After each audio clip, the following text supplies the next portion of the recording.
everything's installed, and check it out. This is great, especially if you're driving with passengers often and you want to be able to move the screen. So here it is, driver's point of view or driver's perspective, flat, maybe for the back seat and everybody, and then over to the passenger side.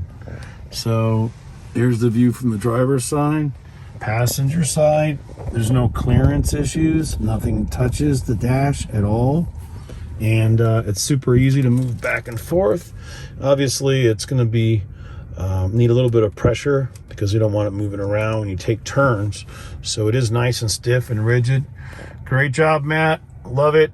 Everyone's going to want the new Model 3 pivoting screen mount from Tech Forum Products. Thank you.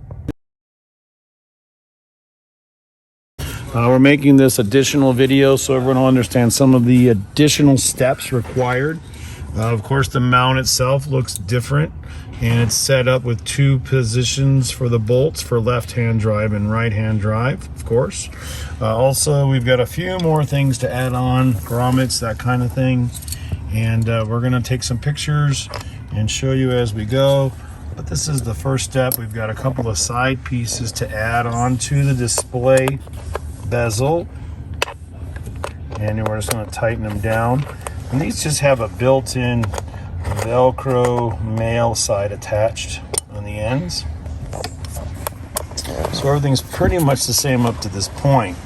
Also, locating this and determining where it goes, which side it goes on, is something that you'll have to do, and we're going to explain right here. Okay, and left-hand drive and right-hand side. So if you drive on the left-hand side of your car, then you're going to be on the right bolt. If you drive on this side, or the passenger side in the US, you're going to be here. This is just going to give you a greater angle. Okay, and again, Tech Forum, the engraved name should be upright. This makes it easiest to install. And again, it won't interfere if you purchase one of our beautiful carbon fiber dashes. There's no obstructions here. And now we can show you the amount of pivot. So we're going to go left to right. So this is towards the driver, this is straight, and this is towards the passenger. So it's going to turn that much. So we'll do little videos after to show some more. But keep on inserting all the screws in the top or from underneath.